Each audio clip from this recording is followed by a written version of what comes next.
Olá, amigas e amigos, desse nosso encontro semanal aqui no canal Eros e Thanatos, Mitologia e Psicanálise, um encontro sempre muito prazeroso, informativo, né?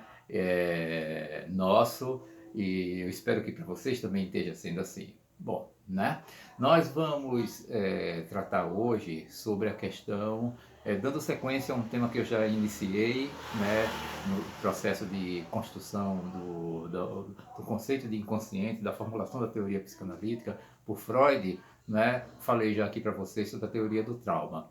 E eu quero dar sequência hoje em relação a essa teoria, que foi importante do ponto de vista das mudanças que Freud foi operando em relação o acerto das suas construções teóricas, né? E particularmente para constituir a questão, a sua noção de um inconsciente, né? Bom, então vamos falar um pouco sobre isso hoje. Mas eu quero dar uma notícia a vocês também, né? A partir desses próximos dias, né, eu e Sérgio Paulo, que apresenta lá o tema da mitologia, né, nós acertamos em criar um novo produto para o nosso canal, que é o que chamamos de Mitologia em um Minuto e Psicanálise em um Minuto. O que seria esse novo produto? Ele seria um verbetezinho, né? Bastante rápido, coisa de um minuto e pouco, né? Uma coisinha rápida dando informação sobre alguns aspectos, seja da mitologia, seja da psicanálise, particularmente personagens da psicanálise, tratando especificamente do caso da psicanálise. Sérgio depois vai poder falar como ele vai querer desenvolver esse novo produto por ele. Do ponto de vista da psicanálise, eu devo trazer aqui algumas informações sobre pessoas que transitaram pela psicanálise, sejam psicanalistas, sejam analisantes de Freud, ou alguns casos clínicos, seja alguns eventos, alguns elementos teóricos mesmo, assim, tudinho, coisa rapidazinha, né? A tratativa de aforismas de Lacan, que ele fazia muito isso, enfim, coisas rápidas e pontuais para funcionar como se fosse um verbetezinho, tá? Para vocês aí. Então, por esses próximos dias nós vamos ter também esse Psicanálise em um Minuto, né, apresentado por mim, Edson Flávio Barbosa e Silva, e o Sérgio Paulo Feitosa vai trazer o Mitologia em um Minuto, tá? Então, aguarde que nessa semana próxima já vamos introduzir esse material. Bom, mais uma vez, pedir a vocês, se caso vocês gostarem dos nossos vídeos, acharem interessante, dê o like, porque é importante para nós, né? Porque isso gera informação para o YouTube, assim como a inscrição. A inscrição também é muito importante porque o YouTube identifica o nosso canal como de interesse público e, consequentemente, ele vai espalhando o nosso canal, solicitando que haja avaliações, eventualmente eles mandam para alguém assim, avaliações sobre o nosso canal, assim como espalha e, consequentemente, mais pessoas podem ter acesso a ele. E como creio que são temas ricos, né?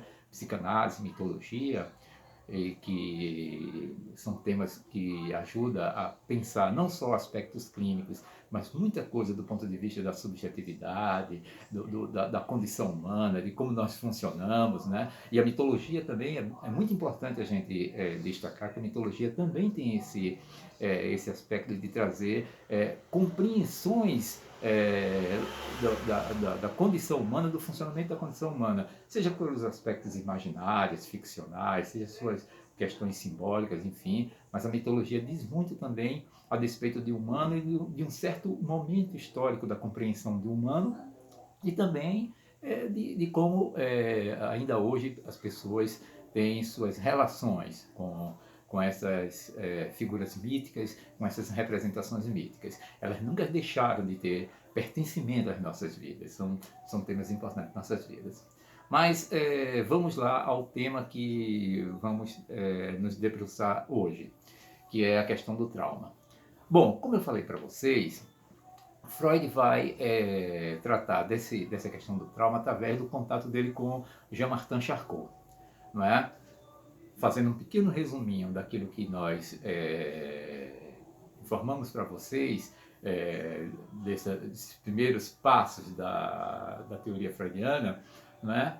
Freud seguia uma referência que a ciência no século XVIII e XIX tinha em relação à doença nervosa, doença mental, que era de que a doença nervosa, a doença mental, ela tinha uma base, deveria ter uma base fisiológica, uma base orgânica para que pudesse ser compreendido como sintoma clínico, como doença nervosa, não é?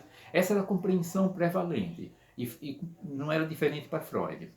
E Freud, tanto que Freud vai escreveu em 1895 um texto que ele não publicou, mas que ele pensava na ocasião ser o seu primeira formulação sobre o aparelho psíquico, que era o Projeto para uma Psicologia Científica, onde ele vai usar totalmente um referencial neurológico, ou seja, uma base biológica, orgânica, e também um referencial físico, porque Freud vai falar de forças de excitações, extraído da termodinâmica e da física de Isaac Newton.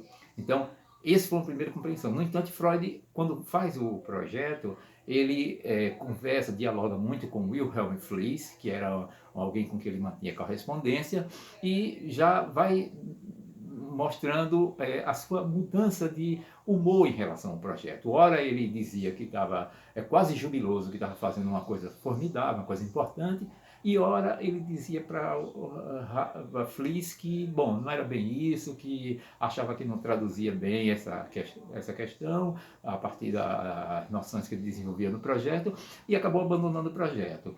Pensou inclusive em destruir o projeto, mas foi aconselhado por Fliess a não destruir. Então ele guardou, arquivou, aquilo ficou guardado. Isso foi publicado em 1950, já bem depois da morte dele, não é? A família dele encontrou esse material, esses manuscritos, e autorizou a publicação.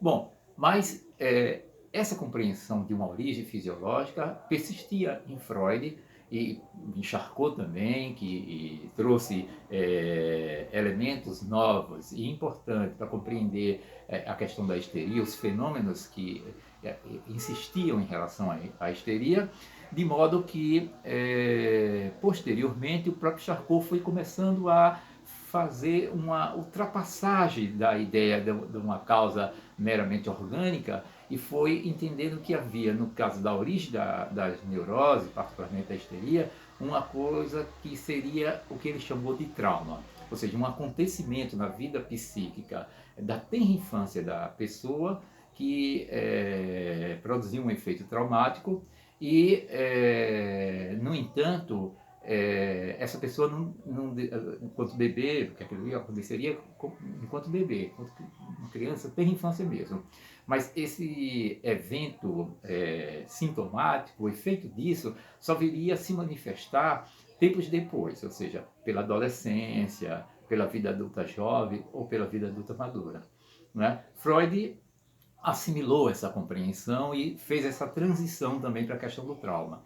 Mas é aí que entra um aspecto importante e distinguidor na compreensão de Freud. É que, no primeiro momento, Freud também assimila esse conceito do trauma pelo viés de um evento real, datável, como diz o psicanalista argentino Juan Davinasio, né? Seria, no primeiro momento, a compreensão de que o trauma seria um trauma datável, ou seja, um acontecimento real que houve de fato na vida de um sujeito, na sua tenra infância, não é?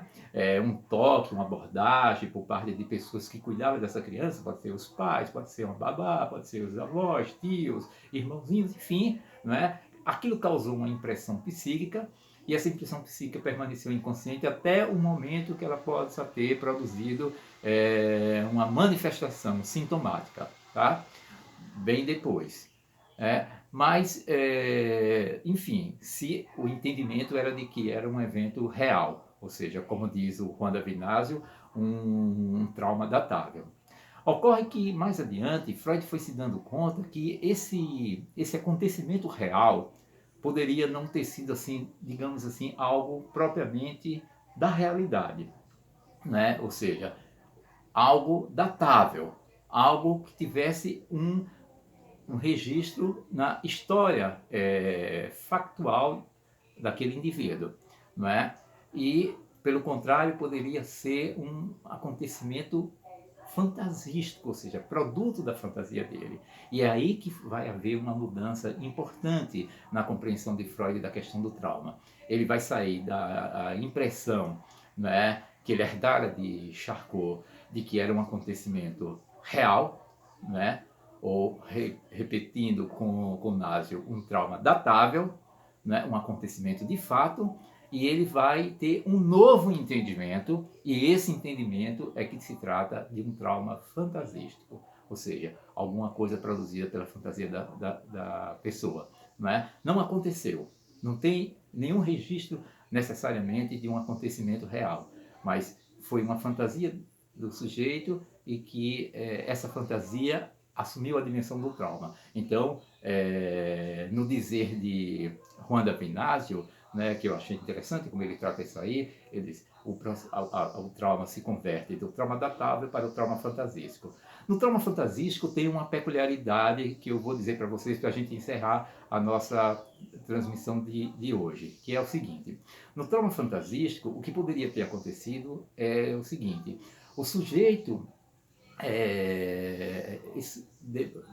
diante do seu desejo endereçado a um outro, né, ele convertia esse desejo endereçado ao outro como se fosse o inverso, ou seja, como se o outro estivesse produzindo um interesse em relação a ele, um desejo em relação a ele.